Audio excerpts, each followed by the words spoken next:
Well, I think we're going to go ahead and get started. Good morning and welcome to today's Legislative Coffee.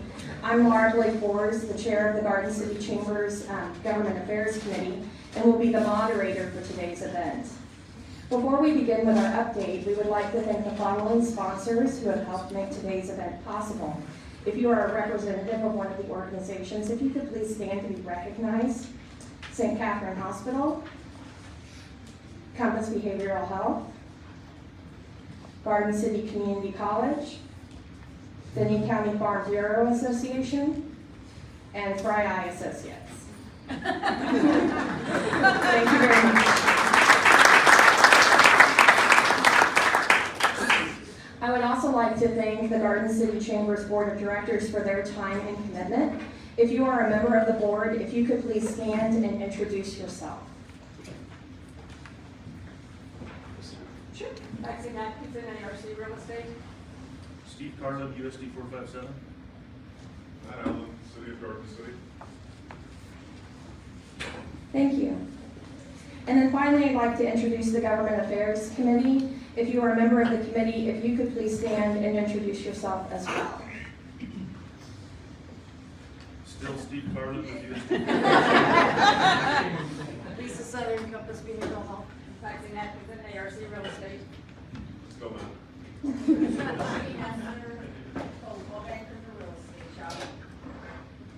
Thank you all. We will begin this morning with each legislator providing an update for us. Time permitting, we will then accept questions from our in-person guests, as well as our online guests watching on Facebook. When asking a question, please include your full name along with your question. We will limit each individual to one question to begin with. Time permitting, if you have a second question, we'll try to make our way back to you. We are joined today by the following Kansas legislators and appreciate them taking the time to attend our monthly coffees and for their participation today. Senator John Dahl, District 39, Representative Dr. Bill Clifford, District 122, and Representative John Wheeler, District 123.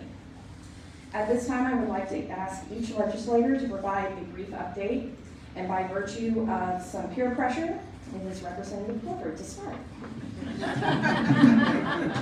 Thank you. Great to see a great crowd. I mean, we've got chairs along the back wall. We're going to need a bigger room, I think, next time. My wife hated me putting on this tie today, but you can see from the ribbon we're honoring Ukraine. Their colors and their state flower or country's flower coincide with Kansas very well. Blue for sky, yellow for grain, and the sunflower. So keep those folks in your thoughts and prayers. We've been really busy. Just for instance, we have 29 bills to consider on the House floor on Monday. So it may be a long day, Representative Wheeler. I reviewed them this morning, some nonsense, some good things, but we'll have a busy day. Just for a reminder, when you ask questions, I'm on health, social services, budget, veterans, and local government, so you could direct things in those interest areas to me. Beyond my housework, we had the state prayer breakfast this year. The COVID years, it was founded by President Eisenhower 60 years ago. So this was the 60th state prayer breakfast to coincide with the national prayer breakfast. So a very nice event, and back to about 100, but it has had 900 attendees in the past. I think we'll build as the years go by. We also had the GOP convention last weekend in Wichita. Happy to answer partisan questions for those. Every weekend, which has been nice. I always say I've kept my day job by being in Topeka. I saw a patient yesterday. Last Friday at the VA hospital in Wichita on tour. Looked at some sites for apartments in Winfield. In fact, that has created interest in bringing apartment buildings to Garden City. So I see Lana's in the back, and she's connected with the group. I know from Wichita putting apartments into Winfield. So it was a productive weekend last weekend, even though I was not home. Redistricting dominates our lives right now. I woke up to a map yesterday. Hamilton counties, keeping Kearney and Finney, and getting Haskell and most of Pawnee. So there are other implications to that, including the elimination of District 117 and pitting Representative Hahn against Jim Minix from Scott City. So we can go into redistricting, but at least on the House side, that's the proposed map. So I thought I was down to Gray, Finney, and Kearney, and now I added.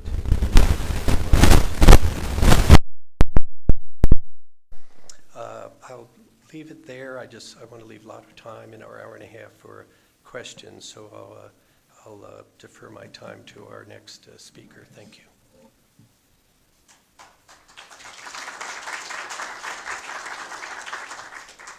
Representative Wheeler.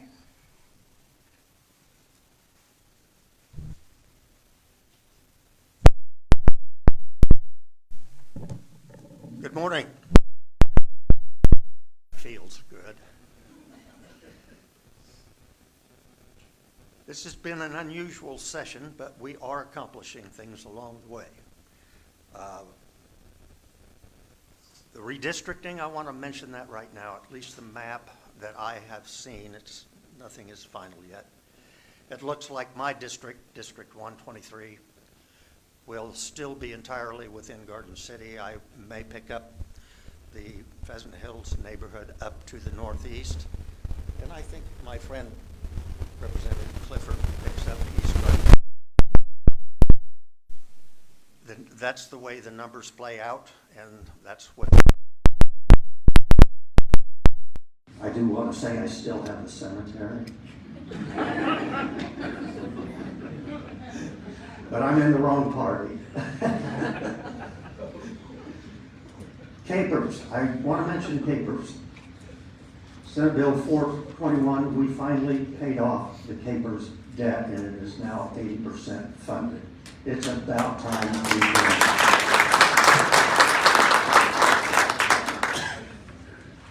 did. Food tax is one of the things that is drawing most people's interest. I'm just not certain where we are with that. The last I knew, we were still over in the Senate fighting over whether or not it be a complete reduction or elimination or a formula playing around with it. And we'll see how that turns out. Eventually it'll come across to us, I'm sure. I can't stand before you. Did I say yeah? Without mentioning Convention of States. And that did come up for a vote, constitutional amendment for Convention of States. It's highly controversial. I was one of 6 that voted no. And I can tell you that right now I have probably close to 3,000 emails in my mailbox. I was 2,000 yesterday. Of pure, unadulterated hate. And it's just pretty much disgusting. But on the counter side, I have a lot of emails from people who thank me for my vote. Convention of States is not what it was represented to be, and I know there's a disagreement, but I hold my firm beliefs and I am willing to answer any questions on that issue. I'm on judiciary, I'm on corrections and juvenile justice and local government with Representative Clifford. The Judiciary Committee commonly kicks out probably about 1/3 of the bills that the House considers every year. We may be down a little bit this year, but not by much. One thing we have passed out is to increase the penalty for porch pirates. You know, that FedEx delivery or the mail delivery that goes to your front porch, and you get notice that you have a delivery, and when you get home, there's nothing there. If a person is caught in a process of doing multiple thefts from porches, it becomes a level 9 non-person felony. At least it rises to felony level. When we did that with shoplifting, it was effective in reducing the multiple shoplifting. So we're hoping that's the case with porch pirates. Since I have been a lawyer or studying law in Kansas, burglary was entering into a building or dwelling with the intent to commit a felony or theft therein. And we had a Court of Appeals decision that changed all of our thinking. And that is entering into a building without authority, I should have said. But if you go into a church, you have authority to go into the church. Therefore, when you go into a locked closet in the church, it's not burglary because you had authority to go in. So, we have passed a bill that says, essentially, if you steal from a locked closet, it too is burglary. It's a shame that we have to get down to this level, but that's where we are. Education bills, they're still out there. Speculation on how they might be forced through. So we'll just wait and see. And with that, I'm just going to pause and allow Senator Dahl to give you his wisdom. Thank you very much.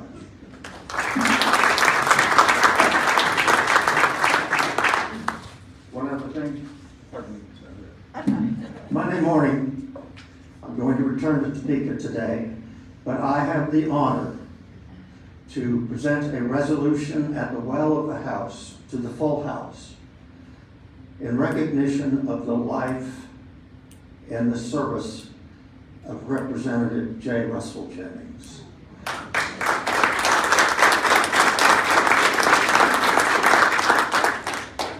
Judy and the kids will be there. Melissa, his representative friends, including Senator Dahl and Senator Clifford, will be present on the floor.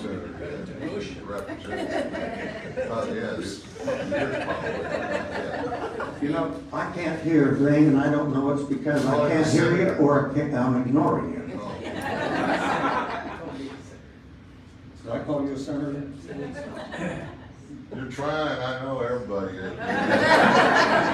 Not me, I wouldn't stoop to that level. Now I'm finished.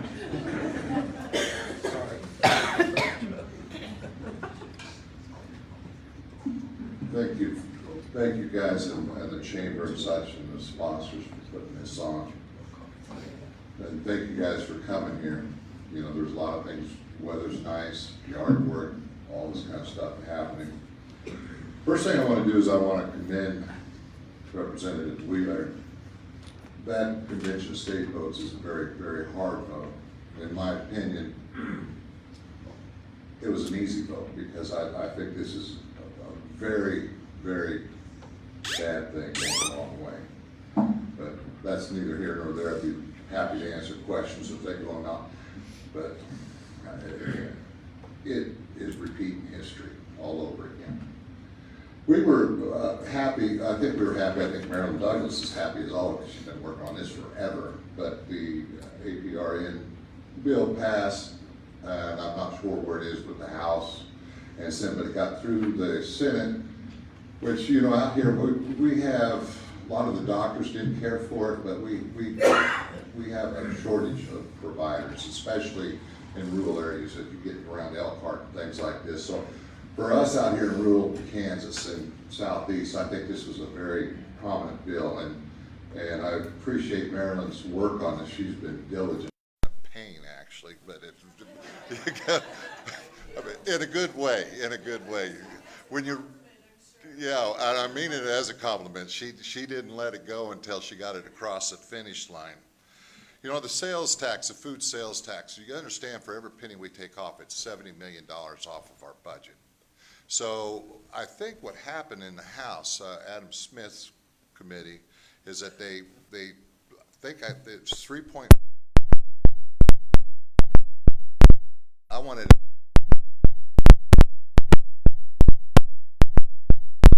be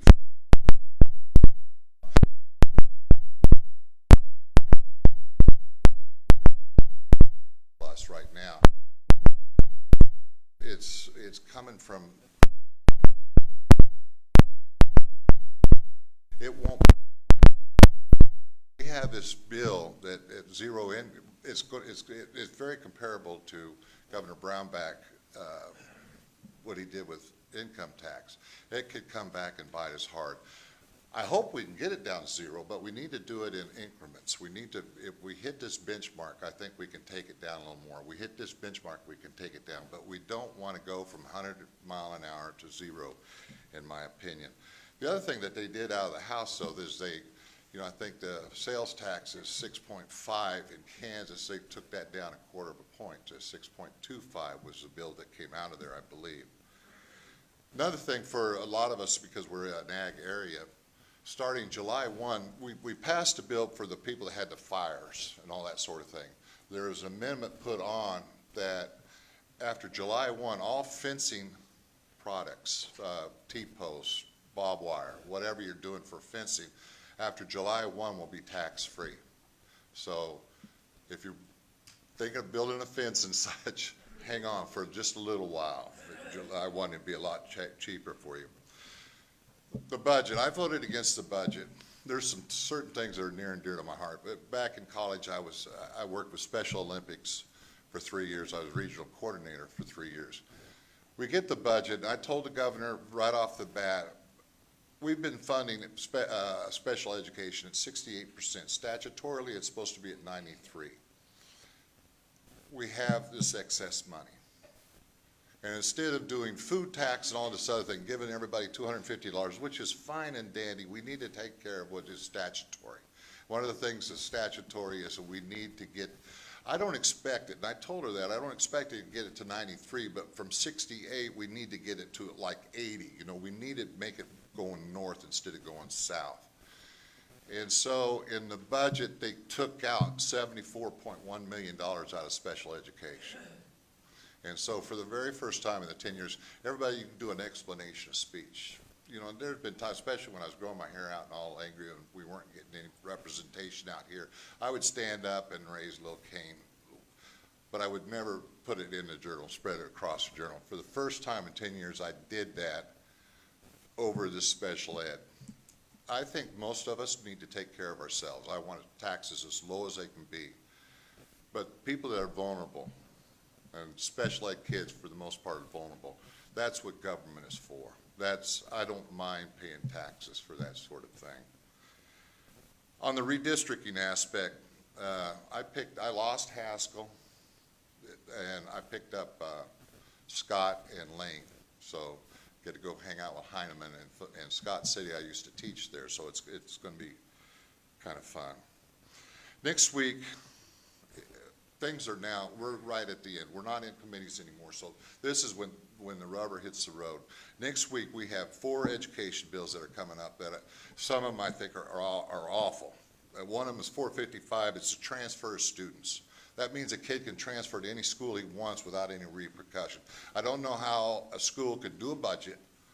You know, as a former coach, you know, I would have loved it as a coach. If I was short a point guard, you know, I would do whatever I could to go find a point guard. You know, it's a bad bill in my opinion. Of course, I'll be a no on that. The other one is called a Parents' Right Bill of Rights, and what it means is that parents can go and the teachers have to have like lesson plans a year in advance, which is, being a former teacher is, you know, I taught government history and stuff. You know what's going on in the Ukraine. There's sometimes you just put the books away, you know, and you just talk about the Ukraine. You talk about the background of the Ukraine and what brings it up and why America is involved with this, why gas prices are about $4 a gallon.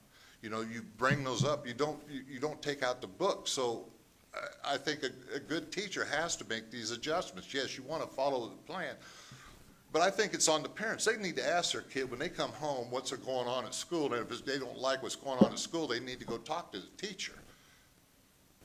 It's impossible, almost. There is a fairness with the transgender bill is coming back up, which is going to be, you know, from the very beginning, I just don't think it's the legislature's job. I agree completely. You know, a man shouldn't be competing against a woman, but you know, I'll probably vote for it. Well, I will vote for it, but I'm going to try some amendments on it. You know, I'm going to try to take the hate out of it. one of those things is until that kid hits puberty, there's no hormonal difference. So if they're talking about fourth grade club basketball, and that's in the bill, that a woman and guys and girls can't compete against one another. They can't be on the same court. There's just things that are wrong with it. We have a couple of constitutional amendments coming up. One of them is how we change the court, how we change Supreme Court justices. They want to go to a federal model. I like the way we've been doing it. We've been doing it well it's been going well. I don't see a problem. If we don't have a problem, don't fix it. Don't let him have any of my water or coffee. And the other one is a constitutional amendment that will make it so in order to raise taxes, you've got to have 3/4 vote. So I don't like constitutional amendments for the most part. Thank you, and I look forward to your questions. Jim,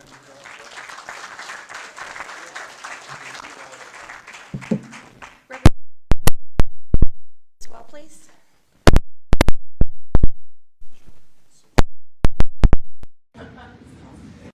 Thank you very much. My name is Jim Minix. I live in Scott County. In my districts, all the counties will be quite a bit north of here.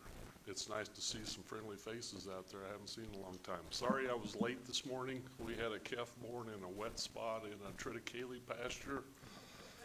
We've been rubbing and warming for a while, and a little warm colostrum, and it looks like everything's going to work out fine. I don't know what the guys ahead of me have already said, so I'm going to sit down and hope to answer some of your questions. Thank you.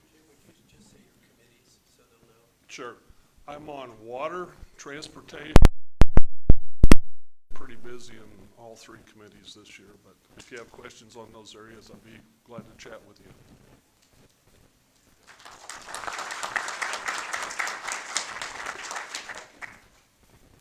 Thank you, gentlemen. At this time, we'll start the question and answer portion. Just as a reminder, if you could please state your full name. Wait for the microphone as well, because we'll need to get it for the Facebook Live feed as well. And then ask your question, and we'll direct them to the representatives. And we have Dr. Ruda and I think Micah going around with microphones. So if you could please raise your hand.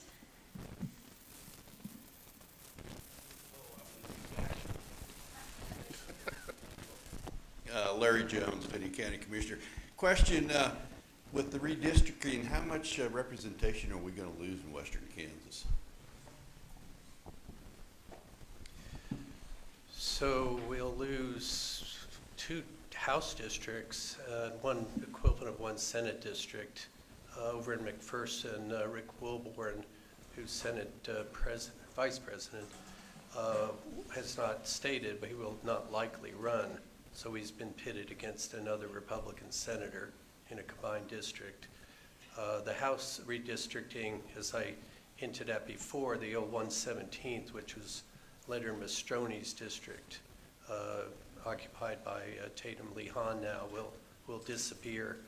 Representative Minix will get essentially the northern half, and Representative Lee as his opponent in Ness County, and I'll get the southern part, Pawnee and Hodgman. One other county, Representative Wheeler, can you recall? One other House county is Western House District is collapsing. Boyd Orr's was going to collapse. Again, we wake up to new things every morning, and Orr's district is actually back on. He was going to be pitted against Kyle Hoffman, so he's Meade County, east of Liberal, where Shannon Francis is, and that district actually is back on. So it does create additional districts in Johnson County. They already have 24 House members. Of our 125, they'll get 2 more and 1 more Senate district.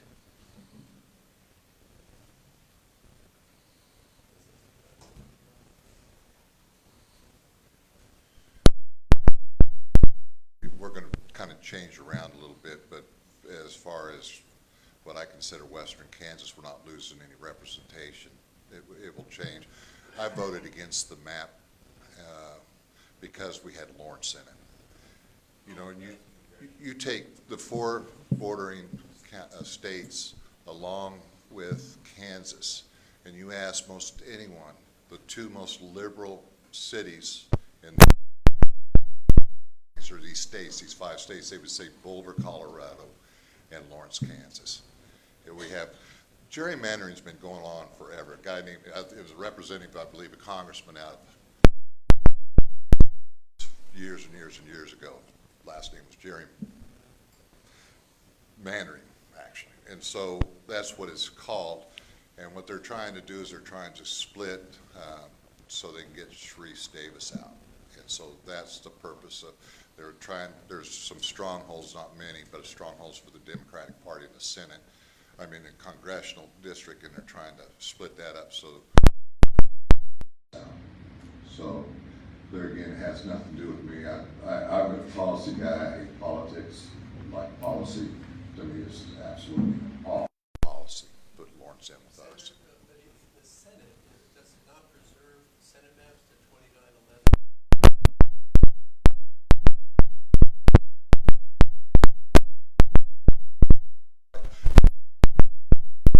In one of these.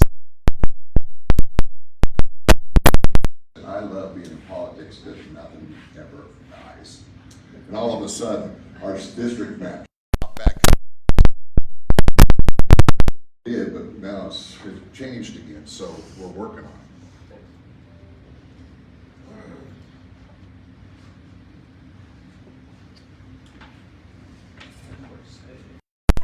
Please. Talk about a few things my colleagues brought up. Interesting thing happened on the food sales tax. So I have certain committees, but occasionally we substitute on committees. We're designated by the speaker as a voting member that day. We have a member who just delivered a baby, and she's very cautious about coming in and not recovering from a C-section. So she was not going to be present for a vote. You can WebEx everything else, but to vote, you need to be in the chamber. So I was substituted at Adam Smith's request on tax the day they were voting on the House bills. And we had amendments in committee that would have cost $900 million. Would include restaurant food not being taxed, zero sales tax. Of course, keep in mind the local portions are preserved. So the city portion, Finney County portion, other designated funds for like Jenny Barker and all the projects would be preserved. So we're just talking about the state 6-5. And the final vote was Adam Smith's bill prevailed at 3.5 reduction from 6.5, as you heard on groceries. And then it scales down 1.2 each year that we keep the rainy day fund above 100 million. We have a proposal to put upwards of 500 million in the rainy day fund out of the surplus this year. So I think we will see that scaling down occur based on that language. Now, we don't know what the Senate will come up with. And as Senator Dahl said, the top for everyone coming down from 6.5 to 6.3. So it's a little sweetener for all of us. But I was proud to be in committee that day to vote that out for Adam Smith. I think it's a measured approach. We won't go to zero and then be back in 3 years raising the sales tax. None of us want to do that. And the members who've been there a while have no appetite for increasing taxes because they had to do that after the Brownback tax plan several years ago. You heard about committee of states. We did get 77 votes, needed 84 to get 2/3. Interestingly, we took it out of the Republican platform at the convention, but it's still part of a Republican resolution.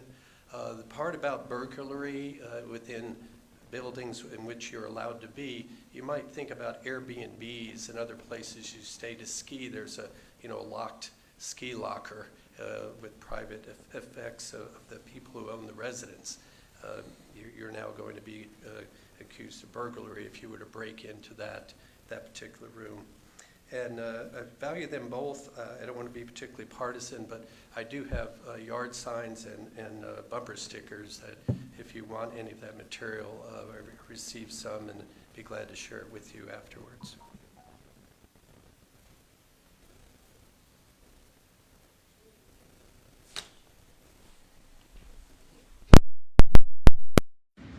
Could you all give me an update on House? Oh, sorry. An update, 88 or Senate Bill 87, I think's the cousin on the other side of the State House. That's the Atchison County, City of Atchison county taxes distributed. And the reason I think it's important is, one, both of those pieces of legislation do a statewide fix to a very local problem.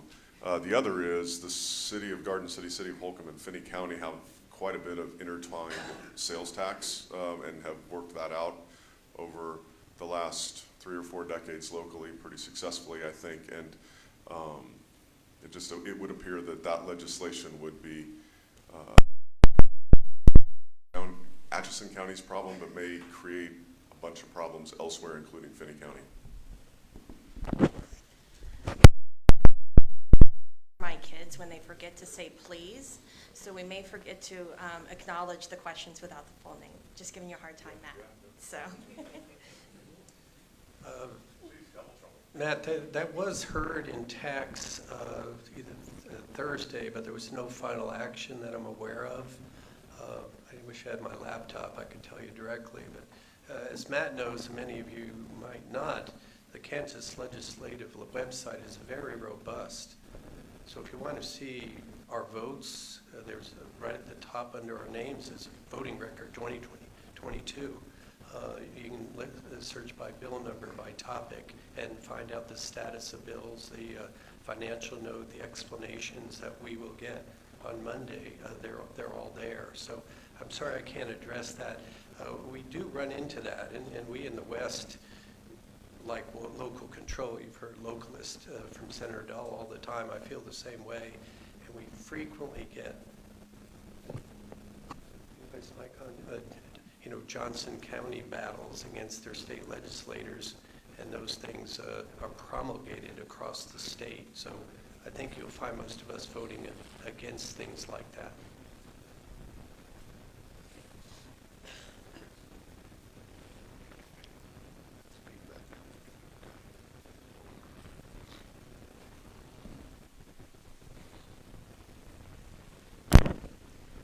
I'm Vicki German with the Southwest Kansas Builders Association. You were talking about maybe some tax relief for sales tax relief for fence building. I'm curious whether there's anything with regard to construction for new homes.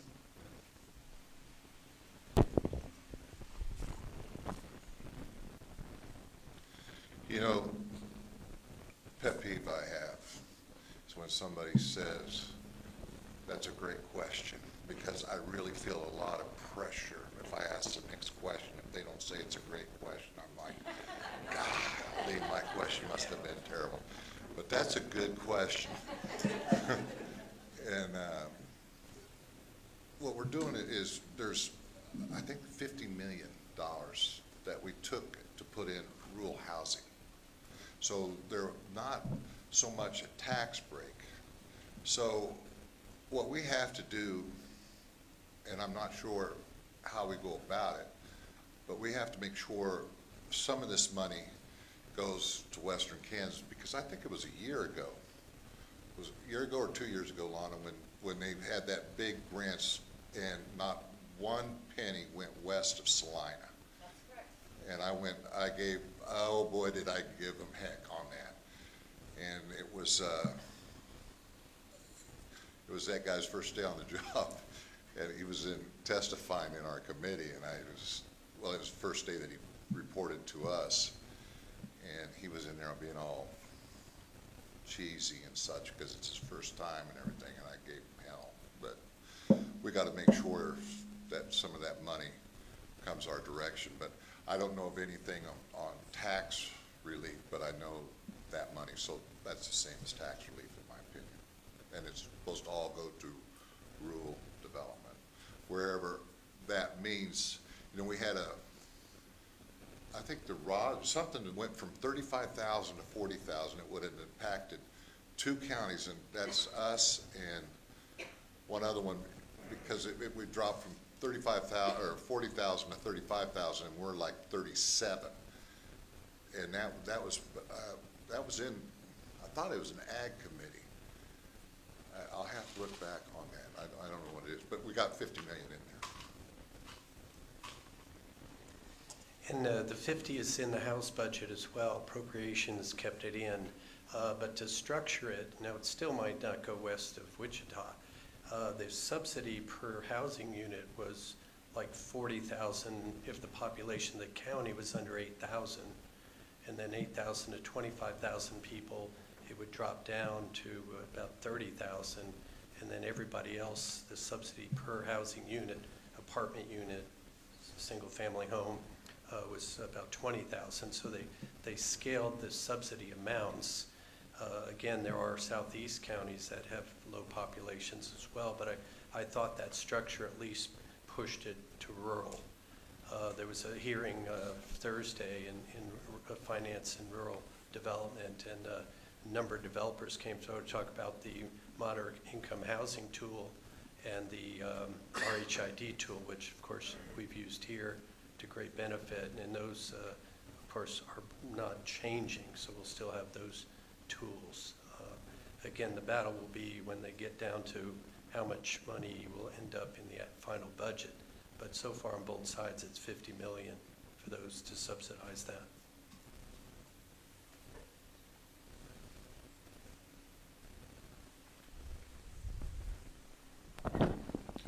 I guess while we're on that subject, Senator Dahl, is there any urgency to, like what we're running into out here in western Kansas with immigrant housing and the influx that's going on now with, we have cities that actually want to move immigrants out here, but as my wife would probably tell you, it's really hard to find housing. I'm sorry, could you please state your name? Oh, I'm sorry, Mike Lemke. I'm from Garden City. By the way, Mike, rock chalk today, right? It is incredible. I have the smallest county that I represent in the state. Greeley County is the smallest.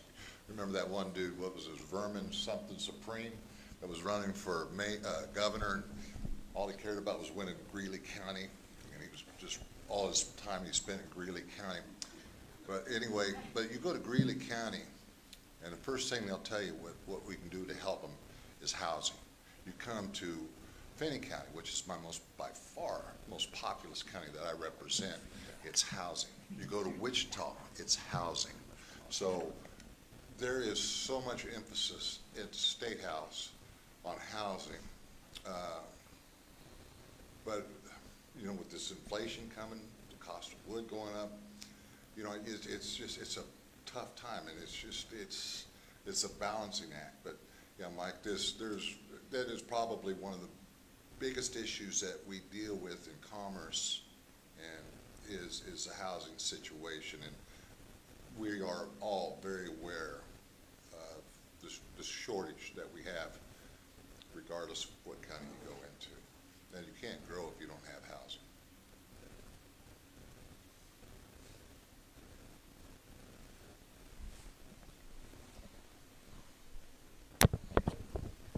My name is Birgit Lemke, and as my husband already mentioned, I work with refugees.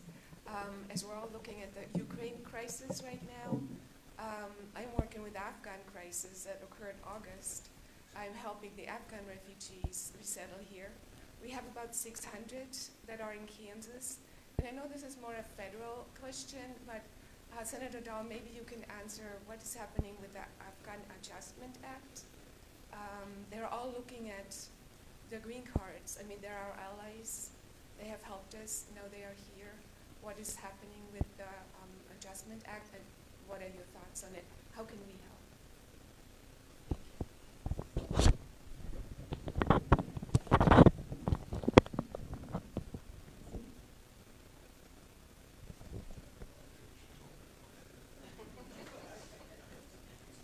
You know, I have a hearing problem.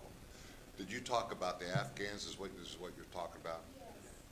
And their situation? Right. The immigration situation. I have a hearing problem, and you don't have a mic. It's like my wife, 3 rooms away, she's telling me something I can't hear. No, yes, it is the Afghan Adjustment Act that is, I don't know what's happening in Washington right now about their immigration status. And they're asking us. Some of them came on special, immigrant visas. There were 80,000 that came here. 600 are, I believe, in Kansas right now. We have about 60. The employers welcome them. Housing is a problem, and they don't know about their future with the immigration status. When you're dealing with immigration, and I'm not trying to push this off, but that's more of a federal issue when you have that situation. So I don't feel comfortable answering that question because I can sit here and try to throw a snow job like I did in college, on an essay question. But the truth of the matter is, it's a federal question, and I just might misguide us on that, so I don't feel comfortable answering that. I'm sorry. I'm not trying to duck it. It's just trying to be truthful. It's preaching to the choir, but I think a lot of this is showing up, whether it's the school board, the city commission meeting, college trustee meeting. So Monday night, Representative Mann, Congressman, will be in Garden City, and there's an open invitation to the public. There are donors going as well. If you don't have money, just throw an empty envelope in the basket, is what I always say. And if we're off the House floor, Representative Susan Estes, our fellow House member, and I are driving down to Wichita to an event that Congressman Ron Estes is hosting. So I will ask him, Birgit, if you want to get back to me on that.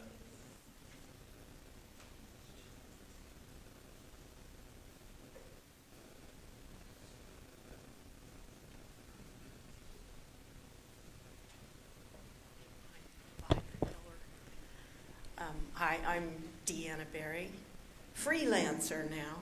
So I just wanted to thank Senator Dahl for continuing to advocate for special education funding, because having a cut is just crazy in my opinion. But what I wanted to ask is, I think when you speak about issues that don't ever die but also don't ever really get looked at, is can you talk to us about Medicaid expansion?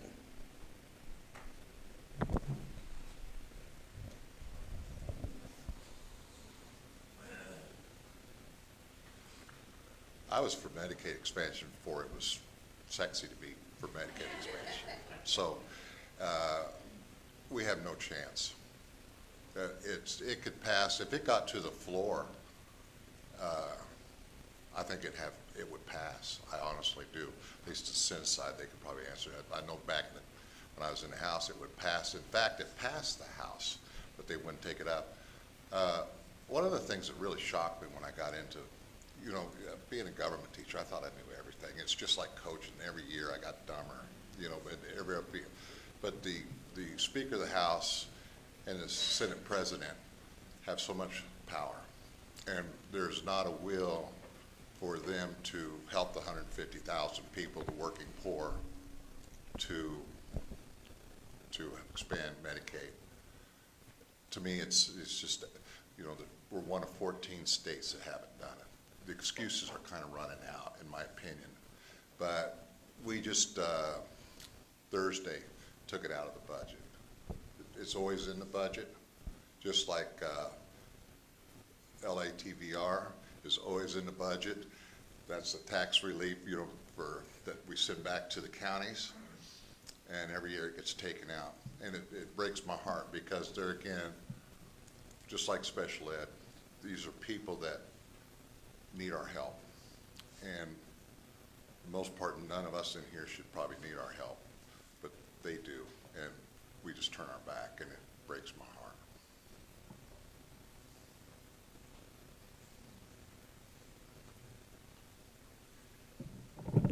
I've always been for Medicaid expansion. We really need that out here in western Kansas. Last that I have heard by testimony early this session is that we have 30 local hospitals in danger of closing if we don't get Medicaid expansion. If 30 hospitals close in western Kansas, it's a disaster.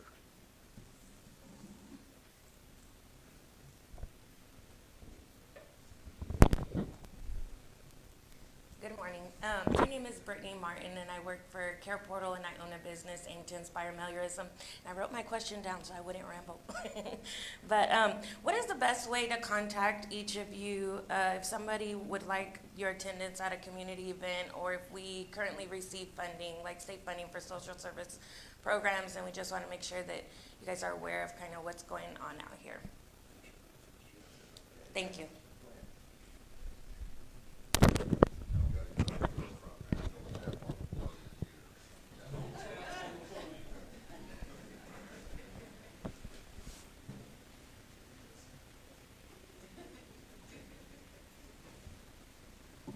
My quick answer to you, I'll bring you a card in about 15 minutes after this is over with, but all of our contact information's out there on the website. There's our office phone numbers and addresses and our cell phones and our emails, and please be patient with us. We get about 200 emails a day, and it's difficult to respond to everybody very quickly, but we'd be tickled to any chance we can. Again, I apologize for being a little bit late. I'm not sure if you've addressed water issues out here, but I'm on the water committee, and we saw a huge bill come through, and I just want to make you all aware that we didn't think that everything could be accomplished in this first try. There was an effort to make a secretary level position and bring a lot of the water offices and environmental offices out of ag and combine things in a real reorganization. After a lot of discussion, the committee decided to make one good positive step to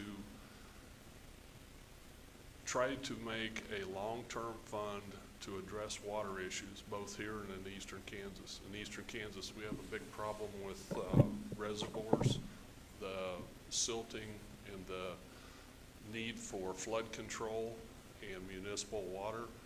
And so we voted to put 0.1% of the sales tax dedicated to that, which would raise $48.5 million per year. We're facing some long-term contracts with the Corps of Engineers on some of those reservoirs, $100 million payments coming in 2032. By 2042, 2046, we were looking at some payments that were much larger than that. Kansas has not prepared for that very well. We do have some revenue coming in, but we wanted to get out in front of this. It should have been addressed 40 years ago when those reservoirs were first put in, but we're working on that. If you have questions on water issues or ag, I think Senator Dahl referred to a bill that we saw on ag that raised the size of communities from 35 to 40,000, and that dealt with veterinary scholarship, the VTPRK program, which gives scholarships to roughly 5 people to come to underserved areas and practice large animal veterinary practice. I believe that was the one that I remember that raised the size. So Garden City would qualify, and there was also an amendment on that would allow veterinary practices in larger municipal areas that have at least 50% large animal practice for a student to apply for those scholarships and still work in a clinic of that nature. Thank you.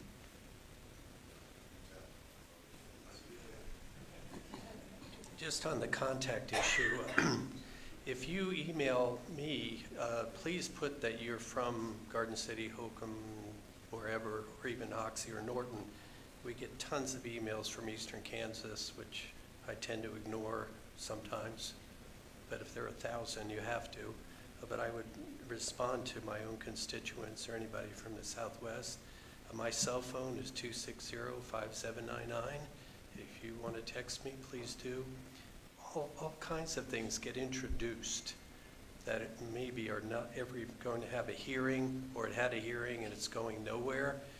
And if you're losing sleep because you heard that they're taking away, bicycles from kids under 10 because they're in accidents, please text me or call, and I will get back to you, because I notice among constituents there's a lot of anxiety, probably rightfully so when we're in session, but particularly in education, all kinds of nonsense has been introduced, and I can assure folks, at least one-on-one, if not as a group, most of it is dead on arrival. So don't lose too much sleep. Please reach out.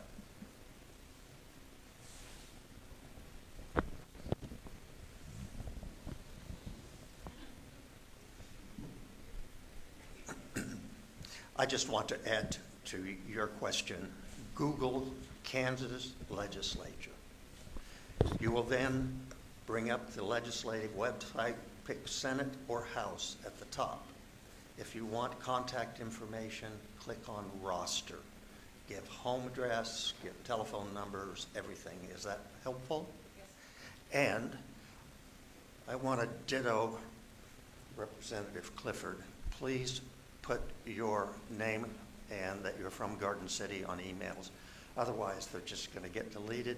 And if anybody has my cell phone number, and I'm happy to give it to you, send me a text that you sent me an email, and then I can go find it.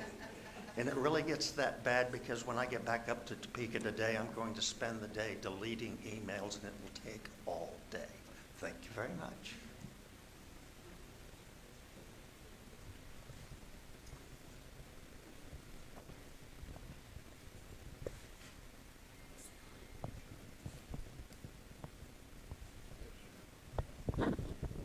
Good morning. My name is Christy Schmidt. I'm a nurse practitioner in Western Kansas here in Garden City, owner of Gravity Wellness Spa, also a retired lieutenant colonel in the U.S. military, past 12 years. And I want to thank you for your amazing support of HB 2279 so that I can work independently without a collaborative physician. Over the last 6 years of owning my own business, I paid over $150,000 for a physician to sign a piece of paper that allows me to practice. That's it, a piece of paper. And it costs about $30,000 a year. Any physician can ask for any amount of money. I forfeited my own salary for several years just to open my business and pay my collaborative physician. And the U.S. military trusts me to be a nurse practitioner without any medical oversight and take care of our U.S. soldiers. And I appreciate your continued support. Thank you.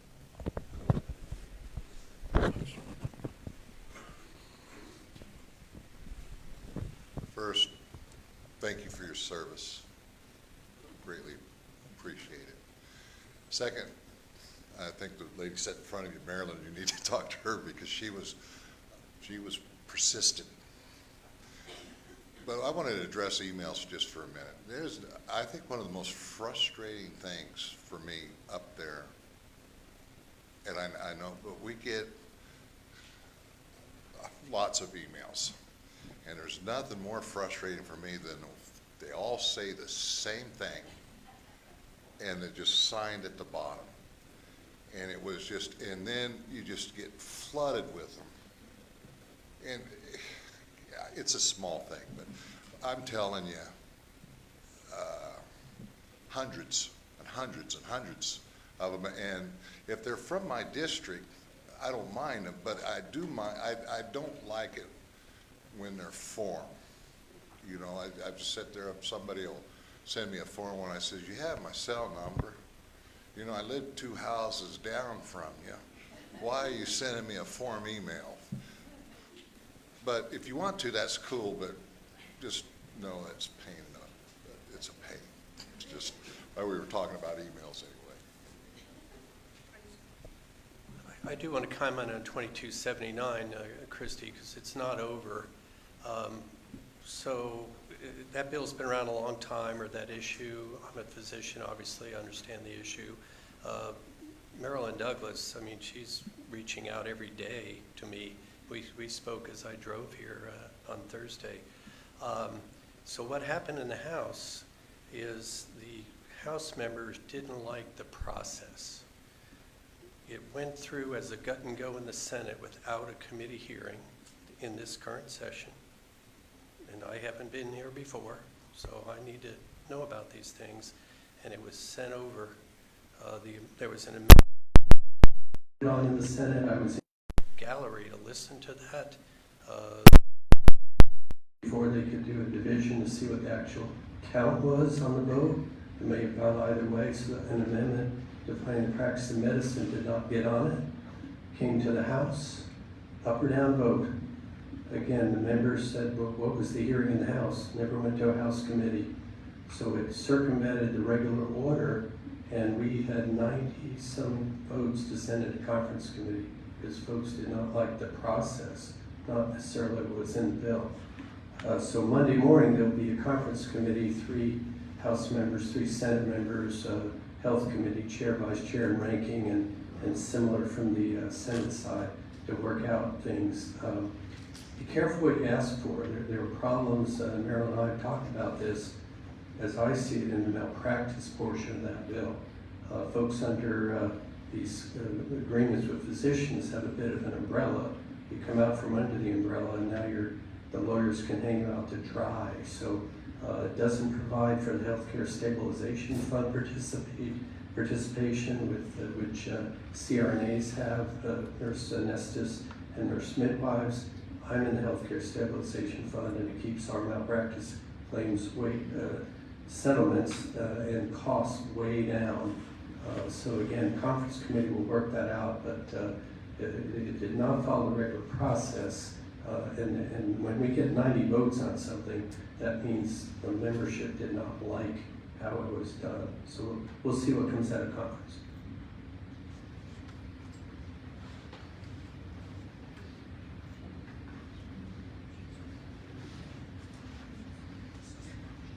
Well, while we're waiting for another question, because we still have a few more minutes, I wanted to, in part, to address Brittany's question. At your table is the Garden City Area Chamber of Commerce's legislative agenda. This is what the Government Affairs Committee puts together, and then the board votes on to make as our top priorities with regard to the legislative issues. On the back is everyone's contact information, and also lists the local leaders as well. And other important information would be the next legislative coffee dates on there too. So please take this with you and take a look at everything that's on there so you know what your chamber stands for with regard to issues that are occurring, not just in Topeka, but in Washington as well. So, and also, so you'll have the contact information too. Sure.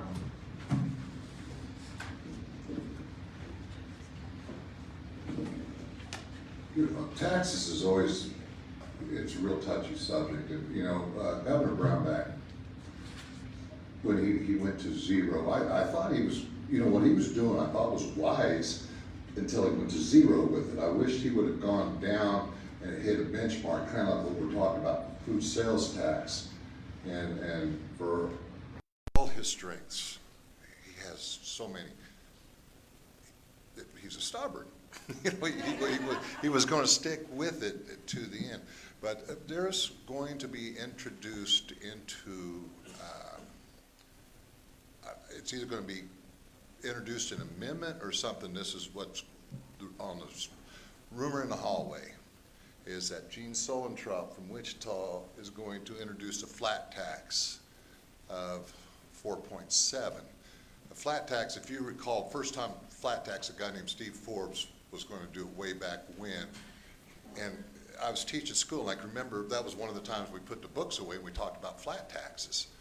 And when he first came out, it was real cool.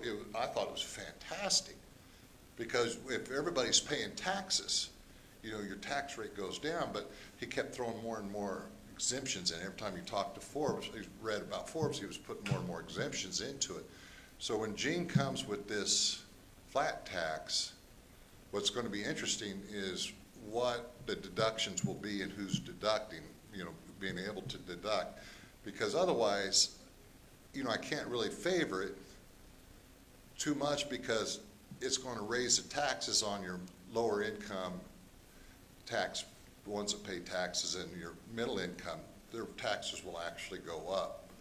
And ones that are over 80,000 or whatever, I don't know what the brackets are, will go down. But, flat taxes, what I like about it is the discussion started because at some point in time, I really like the concept of flat tax, but I'm always interested in what you can and cannot deduct. But I thought I would just bring that up because that's going to come up, and that's anytime you're talking about income tax, that's always a big deal. So you'll be, if you follow state politics, that will be coming up here probably within a week.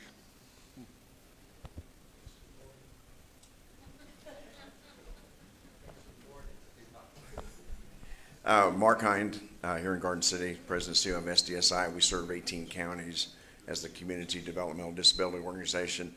Just wondering where there's a rate increase for providers, I believe on the House side that has gone through committee, I'm not sure, and then on the Senate side, but I think they're different, and then the CDO administration, I know Dr. Clifford heard testimony when I was up there about these rate increases, but just curious as to where these are at right now in the budget process. Thank you. Again,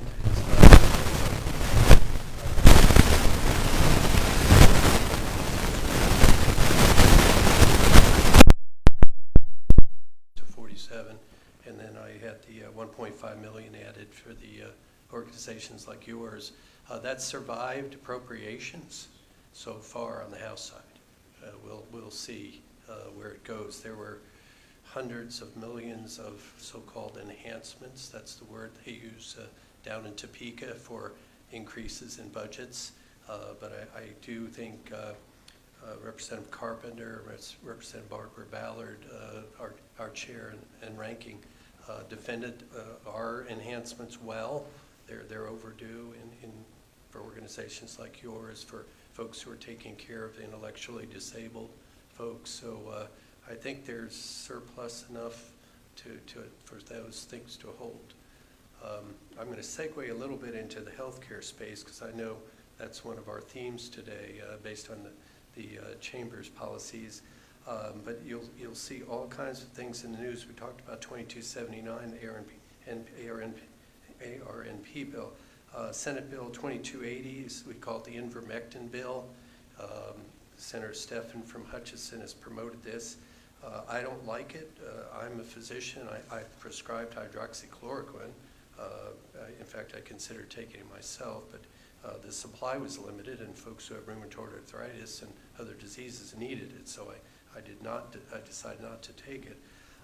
But the problem with that bill is it guts the Board of Healing Arts, and the Board of Healing Arts doesn't exist to protect physicians and other providers of health care. It exists to protect patients. So that there's there are limits on the Board of Healing Arts in this bill, and if it comes over the way it is now, I'll be against it. Although as a physician, I can prescribe anything off-label. Those of you in the healthcare space know that. Dr. Fry's here. Half of our eye drops are not approved for, say, cataract surgery. They're approved for conjunctivitis. But we use those antibiotics for cataract surgery off-label. We use cancer drugs in the eye because they limit blood vessel growth off-label. As long as we let patients know, we can do this in the practice of medicine. So we don't need specific legislation to tell us we can prescribe hydroxychloroquine or ivermectin.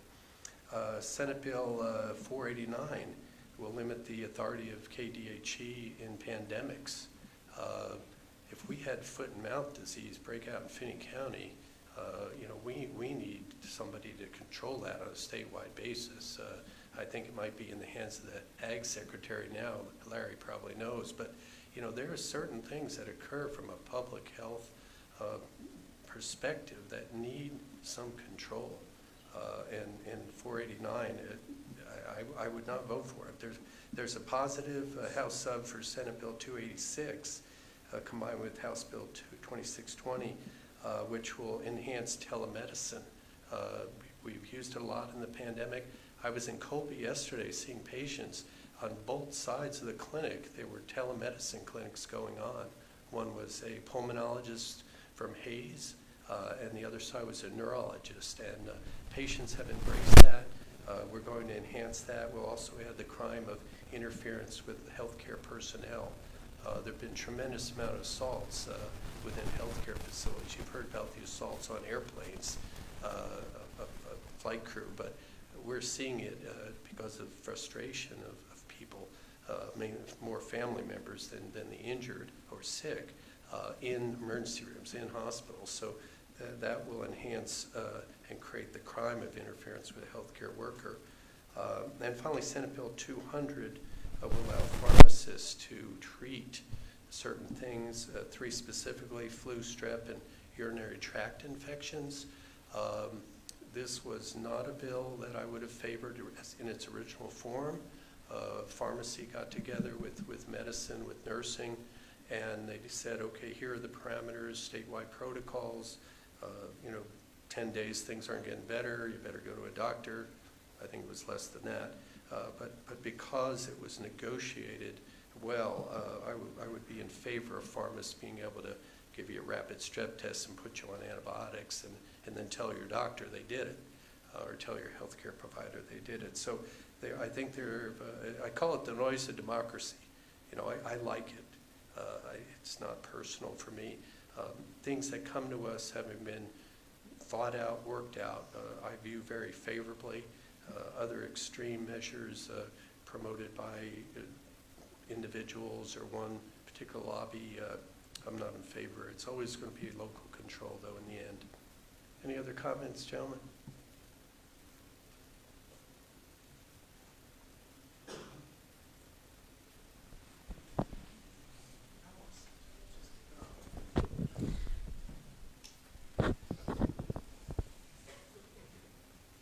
This is reaching out there, but I would just want to give a general impression of what I have felt about this session.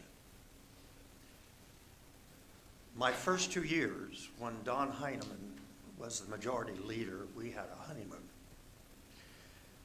And since then, governance in both the House and the Senate are moving towards what I consider the extreme.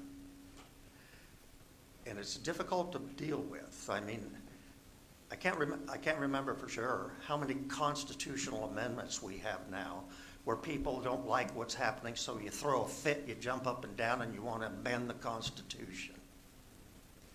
That's not wise governance. That's destructive thought, and it's destructive process. And I've seen that all the way through. And there was a mention of a senator from Hutchinson who's way out there, but still gets the publicity, still gets his way, and still gets people mentioning him. We have a school board that is a constitutional body created by the people of the state of Kansas, that we have education bills completely ignoring the power and authority of the school bill. This is bad governance. It is extreme. I get a sense of that this session. I resist it as best a one person can do.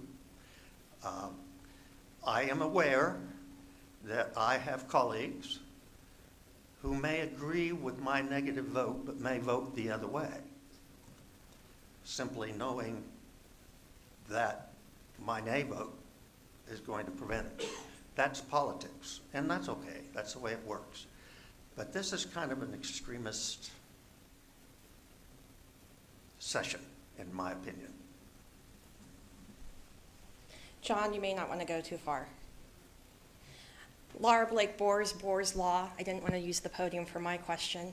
I'm not sure, and I'm sure there's going to be a lawyer joke on this at some point, but it's my understanding that the Board of Indigent Defense Services has asked for an increase for the hourly rate for the attorneys who provide services. I know that just like with the nurse practitioners, lawyers here are getting few and far between, and we are all swamped. So having an increase in rate to provide those services, I think, would be very helpful. I know there was discussion. I haven't followed up on it. Is it before one of your committees, John? Yes, it has been, either in corrections, juvenile justice, or judiciary, Laura. And I remember the testimony on that bill. The testimony demonstrated a certain need for an increase.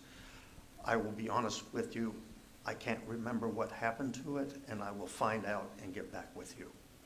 Okay.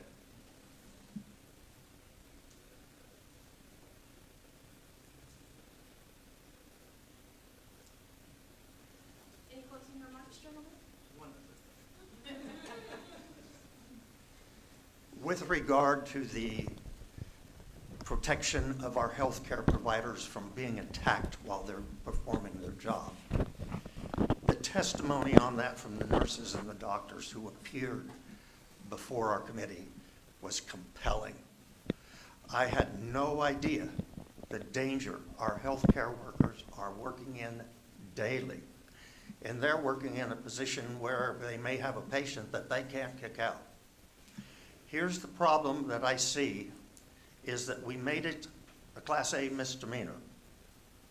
That's one of the lesser crimes, which means those cases will likely go to municipal court and not to the district court. And from the research that I have done, municipal courts simply don't take them seriously and aren't prosecuting them. So make your voice known. We do need that. Our healthcare workers need protection. I drive up and down Walnut Street all the time on the way home, and I always see police officers outside of that emergency room. Thank you.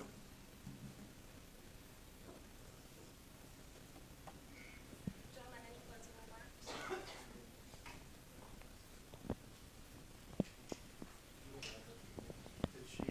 Any closing remarks?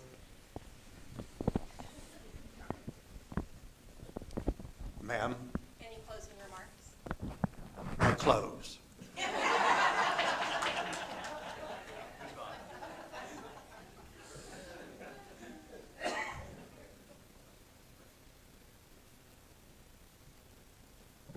This is my first term in the legislature, so I give deference to these people that have been here quite a while.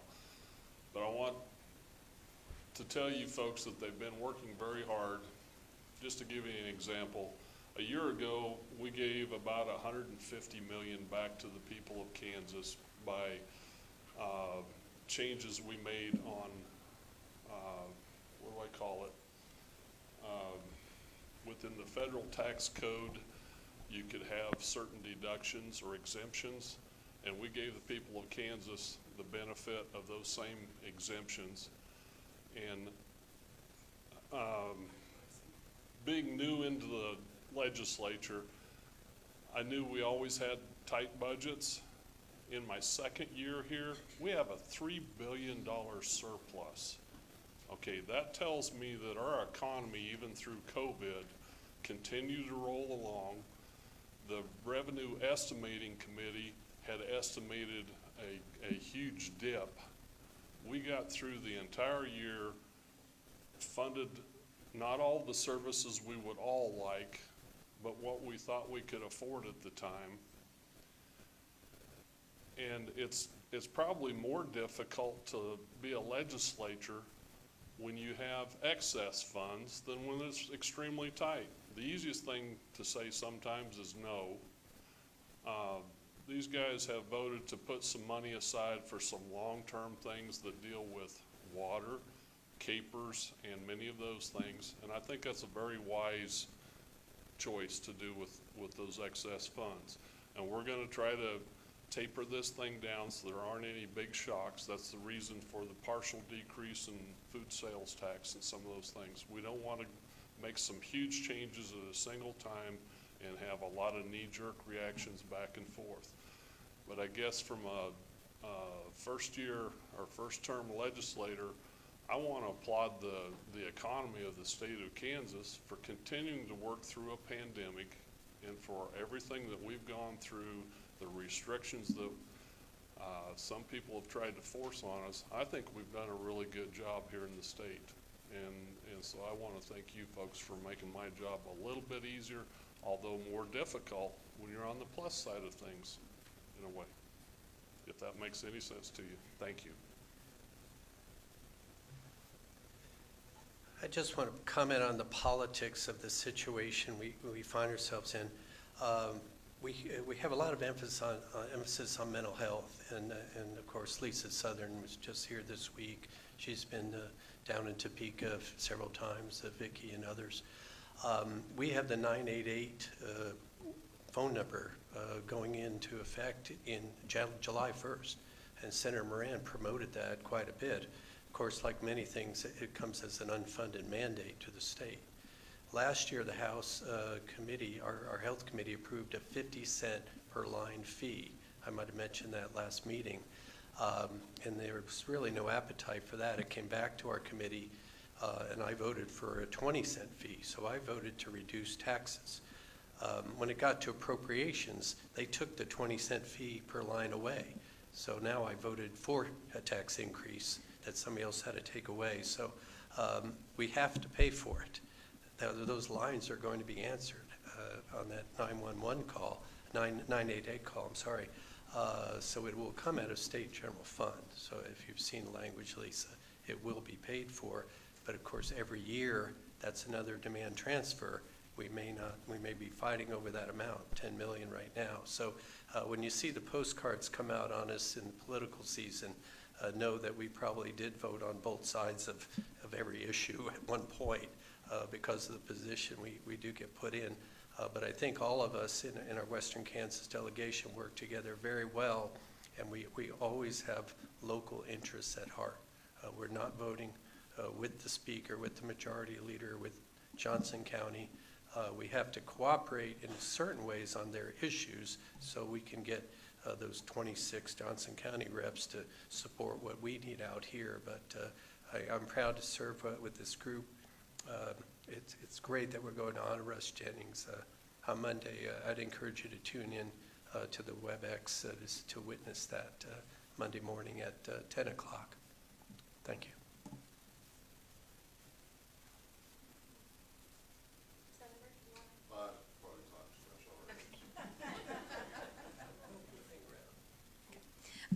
Representative Clifford said that he would be hanging around. I know others need to be heading up to Topeka quickly, though. But I believe that this will conclude today's legislative coffee. We would like to thank each of our event sponsors again: St. Catherine Hospital, Compass Behavioral Health, Garden City Community College, Finney County Farm Bureau Association, and Fry Eye Associates. We also thank our legislators for coming today. Thank you. Please make plans to join us for the next legislative coffee on Saturday, April 16th at 10 a.m. in the same place, and also on Facebook Live. Thank you all for coming. Have a great rest of your weekend.